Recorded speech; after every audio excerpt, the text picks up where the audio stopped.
Hey, my name is Giovanni Soto. I am a first year MFA student here at San Francisco State, and I will continue to present you to my research project, La Plantita de mi Madre, my mother's plant. Growing up in an urban neighborhood surrounded by drugs and gang violence, the only thing in our minds was to survive. Everyone had a family, everyone had ends to meet.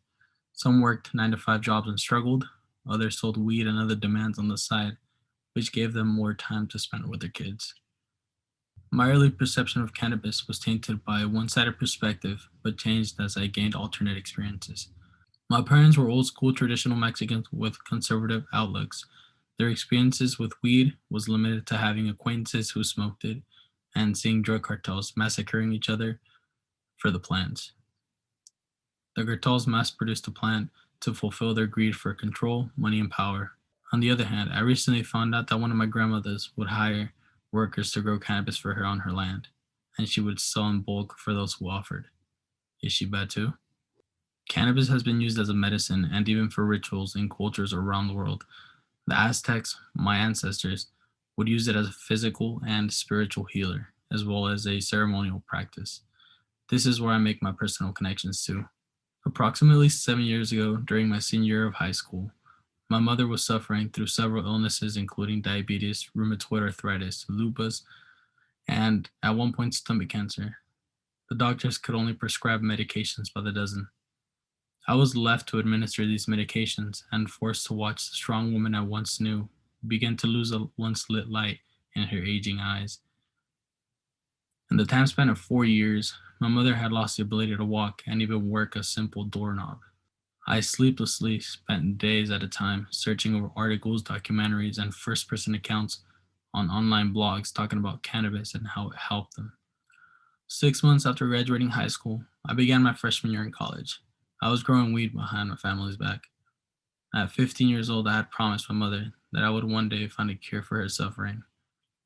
After 3 months, my brother found my plants and confronted me in front of my mother, and I confessed. Unfortunately, once again, I was stereotyped. The worst part of it is that this time it was by my own blood. Studying the plant from seeds to its vegetation and blooming stages, I began to make my mother's medicine. I made her tea using leaves and herb while also rolling joints for her and myself as well. Over the years, the changes in my mom's health were drastically positive. The doctors themselves were amazed and could only stare in disbelief. My family now would occasionally ask if they could too have some of my mother's new medication. I became the green doctor in my family and to my friends as well. I studied ways to make teas, smoothies, topic bombs, topic oils, and drinkable oils as well. For the 6 years I spent as an undergrad, I continued to explore more ways of growing the plants in order to get desired outcomes of foliage and flower production. In that course, I changed my studies from nursing to studio arts. I no longer needed the nursing title to take care of my mother like I had set out as a goal. Fast forwarding to my recent exploration, during the spring of 2020, the pandemic began to take over the world and COVID 19 caused an unpredictable chaos. Schools closed, and for me, that meant being at home full time to take care of my parents, and I became an artist with limited tools. One of my professors challenged me to find a way to make art with the organic weed plant itself, and I accepted. I had already experimented with this through some of my paintings, but I had no idea what I had coming my way. Once again, I began to study cannabis more in depth. I began exploring with using the leaves to make rubbings on paper.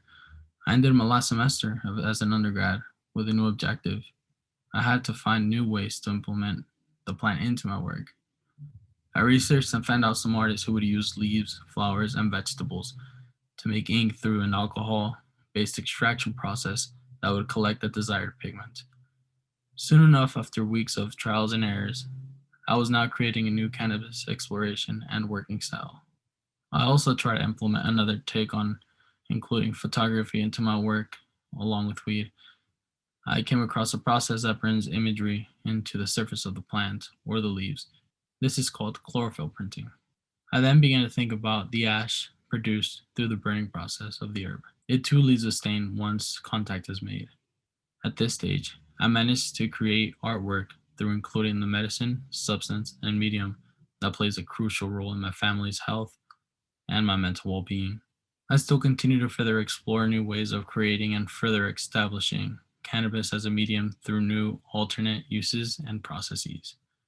The plant that I once feared because of society's pre established view on it and aimed at the cultures it lives in is now guiding my passion. Through cultivating cannabis and using its physical traits as medicine and an art medium, I bridge its healing and artistic capabilities. Investing myself as a tool in the creating process, I form an emotional bond to the plant. Being an artist aids me in breaking down the discriminatory opinions that society aimed towards cannabis and its users, whose usage roots back to genuine culture practice. I will leave you with one question: does prejudice come before or after culture? Thank you.